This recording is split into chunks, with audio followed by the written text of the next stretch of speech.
आयोजन करणार आहोत आणि 8 पासून 1 ते 5 दिवस शरद महोत्सवाची सुरुवात सुंदर पद्धतीने होणार आहे।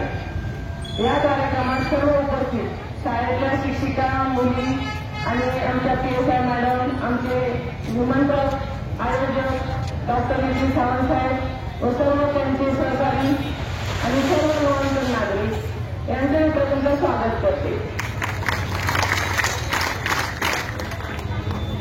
आज इथे ह्या कृषी उत्पन्न बाजार समितीकडून किंवा कृषी प्रदर्शनाच्या निमित्ताने सर्व इथे उपस्थित झालेले सर्व नागरिक, नवनवीन नागरिक यांना एकच विनंती करतो की 1 ते 5 दिवस आपण हा सुंदरपणे आपल्याला डॉक्टर नितीन सावंत उपलब्ध करून दिलेले आहे।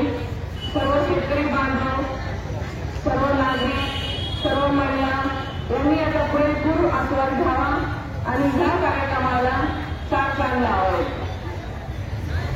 आज इथे आपले नगराध्यक्ष मनोहर गांधी येऊन गेल्या आहेत त्यांच्या हस्ते, तसंच आपल्या नवीन परिषदेच्या PSI ज्योती शरण मॅडम, तसंच आपल्या पूर्ण मानवी राज्य विद्यालयाचे आणि ओपन कॉलेजचा स्टाफ, त्यांच्या सर्व शिक्षिका इथे उपस्थित आहेत।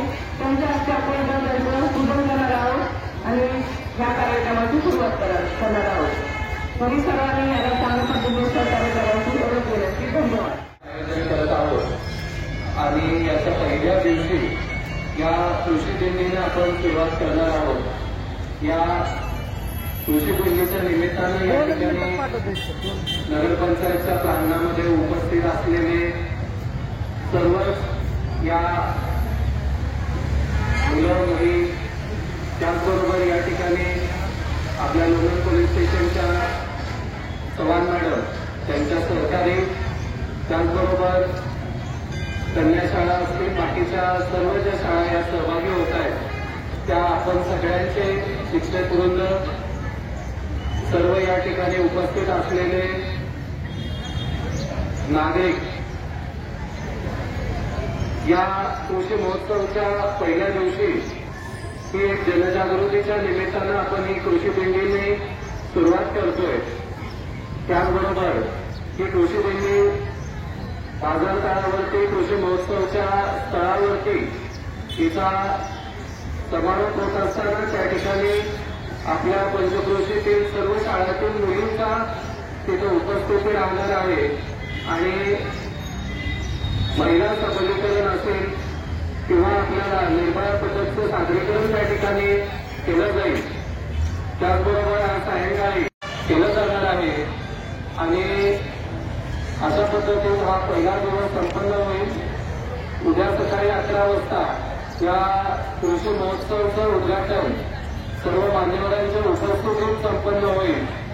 त्यानंतर सोमवारी सायंकाळी या ठिकाणी उपस्थित असलेल्या सगळ्या महिला असतील, मुली असतील, यांना या ठिकाणी मला सांगायचं आहे की तो खास करून सोमवारी सायंकाळी आपल्या सगळ्यांच्यासाठी हा महिलांचा होम मिनिस्टरचा कार्यक्रम सायंकाळी 6 वाजता संपन्न होणार आहे आणि या कार्यक्रमासाठी आपण सर्वांनी, सर्व महिला भगिनींनी त्या ठिकाणी उपस्थित राहून या होम मिनिस्टरच्या बक्षिसं आपण जिंकावीत ही अपेक्षा आयोजक म्हणून मी त्या ठिकाणी करतो। यानंतर मंगळवारी सकाळी 1 वाजता युथ फेस्टिवलचं आपण आयोजन करतोय। या युथ फेस्टिवलला आमदार रोहितदादा पवार, माजी आमदार रवींद्र गंगेकर साहेब यांच्या उपस्थितीमध्ये हा युथ फेस्टिवल संपन्न होणार आहे आणि शेवटच्या दिवशी समारोपाच्या कार्यक्रमामध्ये आपल्या पंचक्रोशीतील सर्व शाळांचे सांस्कृतिक कार्यक्रम, त्याचबरोबर बक्षीस वितरण समारंभ होणार आहे। तरी या कृषी महोत्सवाच्या निमित्तानं विविध पशुपक्षींचं ज्या पीक आहे शेतकऱ्यांचे याचाही स्पर्धा संपन्न होणार आहे। या पद्धतीने कृषी महोत्सव लोणंद नगरीमध्ये या बाजार तळावर आपण आयोजित करत आहोत। तर आजपासून 5 दिवस होणाऱ्या या कृषी महोत्सवामध्ये आपण सर्वांनी भेट द्यावी आणि या कृषी महोत्सवामध्ये असलेल्या वेगवेगळ्या कृषी संबंधित वेगवेगळे स्टॉल आहेत, कृषी तंत्रज्ञान, त्याचबरोबर इथं अनेक मुलं आहेत, मुली आहेत, यांच्यासाठी मनोरंजनाचे स्टॉल सुद्धा त्या ठिकाणी आहेत. तरी आपण सर्वांनी या 5 दिवस लोणंद येथे आपण लढवत असलेल्या शरद कृषी महोत्सवमध्ये आपण सर्वांनी भेट द्यावी, एवढीच या ठिकाणी आपल्या सगळ्यांना मी आवाहन करतो आणि या ठिकाणी थांबतो. धन्यवाद.